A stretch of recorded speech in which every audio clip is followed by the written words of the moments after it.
Hey guys, Prowl 1701 here, and today we're going to talk about yet another 5 moments in Doctor Who that I love so much they just make me fist punch the air. 5 moments that I just enjoy, that I love, they get the dopamine going, they get me really excited. 5 moments that just are part of the reasons why I'm a Doctor Who fan and why I love this franchise so much. Now I've already done 2 videos on this, and this will be the last one for a while. I'm sure I can do another one later, but I intended it to be a 3-part series. I'll try to remember to add links to the first 2 at the end of the video.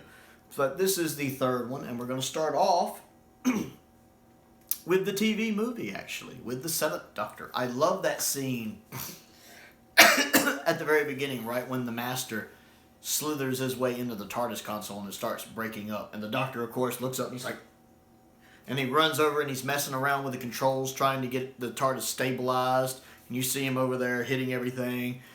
First off, I love this version of the 7th Doctor. It is a crime that we never got more of that. Because I love his outfit. I love the way he has the longer hair. You see pictures of this used for like Big Finish audios. It's a great look for the 7th Doctor.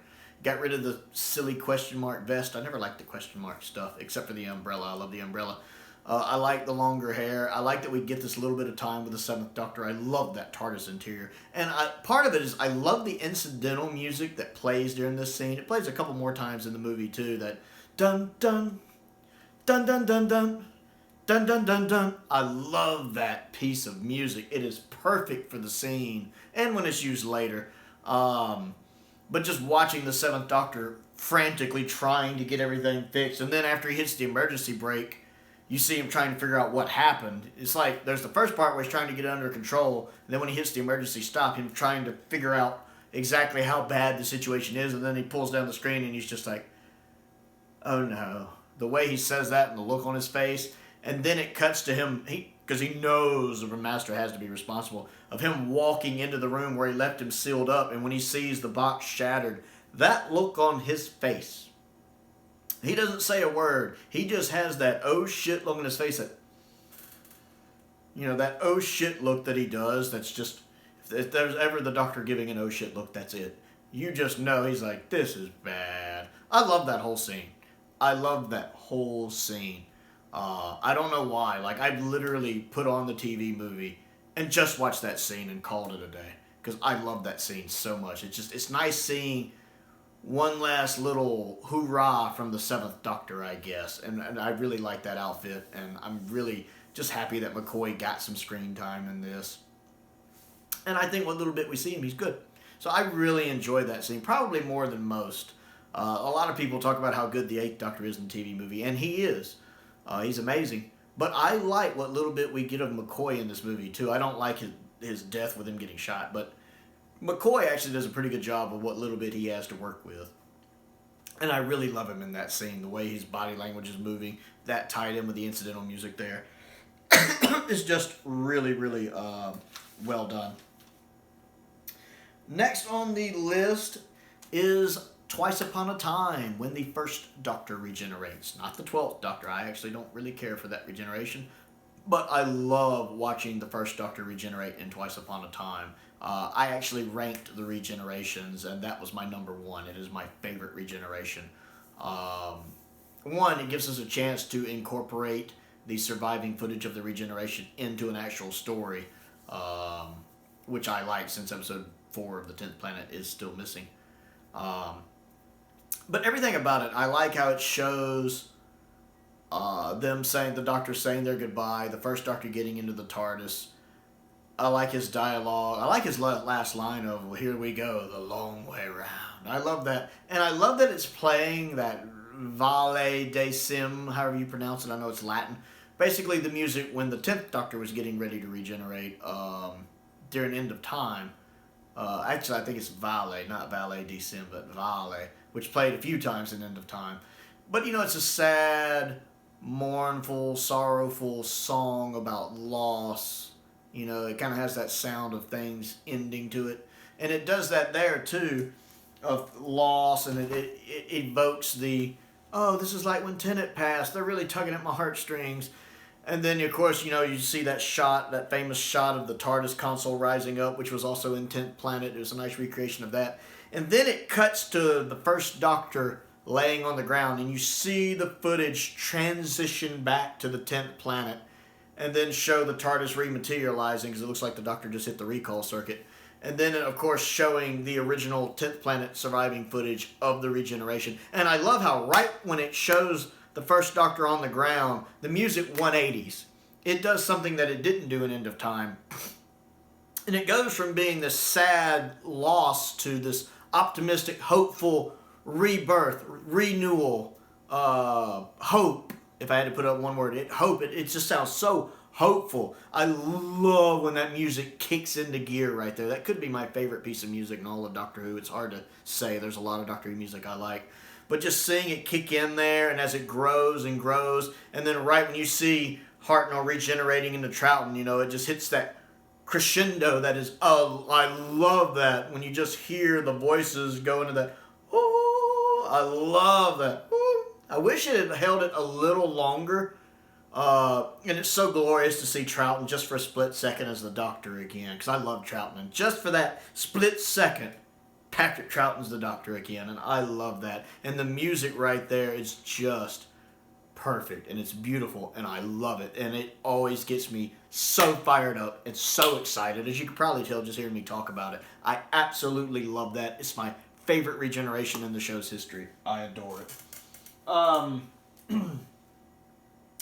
Next on the list is from the Moon Base, the second Doctor's famous speech about there are some corners of the universe which have bred the most terrible things, things which act against everything that we believe in. They must be fought. I love that. And even the little bit right before that, if we can't leave, there's evil here. Because you kind of get this impression that he wants to leave, because he kind of looks like that. He's like, man, I wish I didn't have to deal with this, but we can't leave. There's evil here. And I'm the Doctor. I got to do something about it. And then him launching into... And the way Troughton delivers that speech is so good, too. There are some corners of the universe which have been the most terrible things. They must be fought. I love the way he says that last part. They must be fought. I love that. I will help you. I love that line. It's one of those famous speeches from the Second Doctor, and I love when the Second Doctor does take those kind of stances, because you don't see him do that in that kind of way very often. He does it also in the War Games when he stands up to the Time Lords. You know, while you have been content merely to observe the evil in the universe, I have been fighting against it. That's also a great one, but another story. Between the two, I do prefer the Moon Base one, and I'm glad that that's from episode 2, which is one of the 2 surviving episodes of the Moon Base, because I love that scene. I love hearing it in audio. I love seeing it on the screen. That's just one of those famous Doctor Who speeches that sticks in my mind, and it sums up who the Doctor is. You know, they must be fought. I love that. Even when Doctor Who had its 60th, not 60th, but I guess 59th birthday, when it had its birthday recently, and they released, you know, the Doctor Who channel released a little clip, which is almost completely modern Who stuff in it, but the quote playing over it was that quote, you know, there are some corners of the universe. That was the quote they played over that little quick montage, and I love that they picked that quote. I wish they'd had more shots of Classic Who in there, but I love that they picked that quote. It does always get me fired up when I watch the Moon Base. One of the reasons I love the Moon Base. I love the Moon Base for a plethora of reasons, but that's definitely one of them. Next on the list is the 7th Doctor's speech to Davros in Remembrance of the Daleks. Man, I love that speech. You know, President-elect of the I can't remember how it goes right in my head. You know, da-da-da-da-da-da-da, unlimited rice pudding, etc., etc. I like that he's just not having any of it. Like, he will not even let Davros talk. He's like, look, stop talking, Davros. I know what you're going to say. It's the same stuff you always say, etc., whatever. I don't care. Control of the universe, whatever. I love that. And how you slowly realize he's conned the Daleks. He has played them like a fiddle. I love that. Have pity on me. I have pity for you.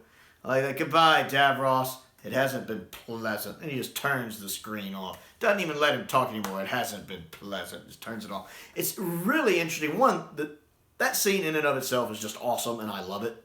But it's also the first time you really see this side of the 7th Doctor. Because a lot of people are used to season 24 Seventh Doctor, which in reality isn't the stereotypical season 24 Seventh Doctor, which, you know, some people seem to think Time in the Ronnie is just season 24 Seventh Doctor. That's not true.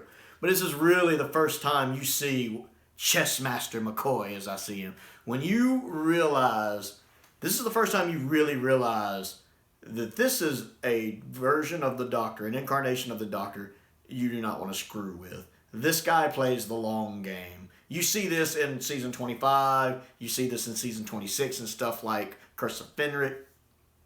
This Doctor will play the long game. He is a manipulator. He is the chess master. And this is really the first time you see that side of him. Can you imagine seeing season 24 and then seeing this and just being like, whoa, you know what? Maybe I don't want to screw with this guy. The Seventh Doctor is definitely an incarnation of the Doctor you don't want to mess with. And just the way he, like, totally annihilates Scarrow, supposedly. Somehow it's still there in Modern Who. But just the fact that he has been playing them the whole story.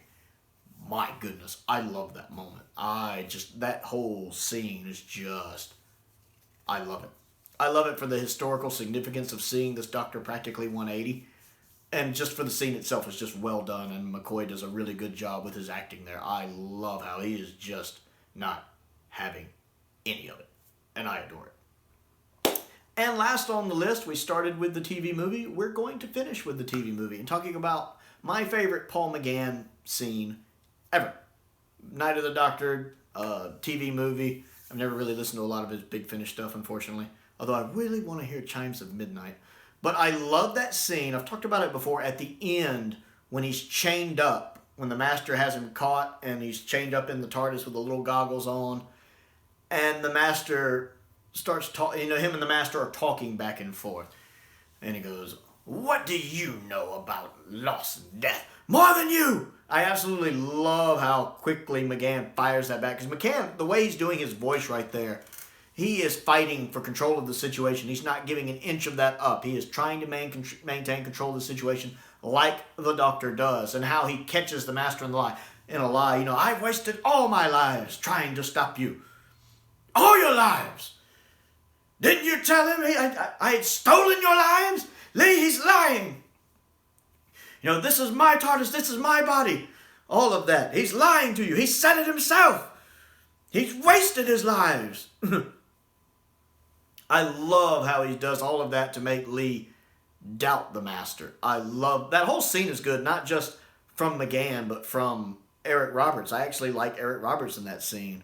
Like when he realizes he's going to kill Lee, he just on a dime decides it. You know, he's frustrated that the Doctor turned him against him. Like, "Lee, open the eye." "No, open the eye. No, you lied to me." And he looks back at him like, then he looks at the Doctor like, "You son of a..." And then he cuts quickly to that smile of, "Lee, I would never lie to you." Just he decides to kill him. Just the way it switches to indignant at the Doctor that he turned his companion away from him to Lee. It's great on Eric Roberts' part. But I love everything McGann is doing there too. "What do you know about death? More than you!" I love the way McGann is just on the ball. Man, like when he was on set that day, he was just on it. That is his A game. McGann is definitely one of the best parts of this movie. And I love that scene. Just the way he does every line right there when him and the Master are going at it. When he's, appealing to Lee about, obviously he's lied, you know. "This is my TARDIS. This is my, these are my lives. This is my body." He's used all of his and now he's wasted all of his lives and now he wants mine.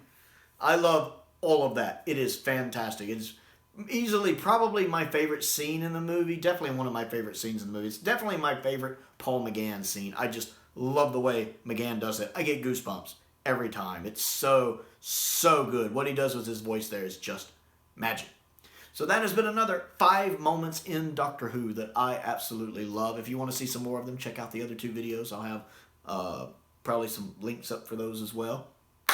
Other things to do while I have you here: click the like button, click the subscribe button, and the bell for notifications so you never miss out on another video. While you're there, comment down below and let me know what you think of these moments I've just described, and tell me what 5 moments you like from Doctor Who are. Other things to do. I have a Patreon. If you would like to support me that way, there is a link to that down in the description below. I also have a P.O. box if there's anything you would like to send me to review and to look at. I also have an Amazon wish list. If you want to check that out, see if there's anything on there I'm interested in you wouldn't mind sending to me. But most importantly, thank you for watching.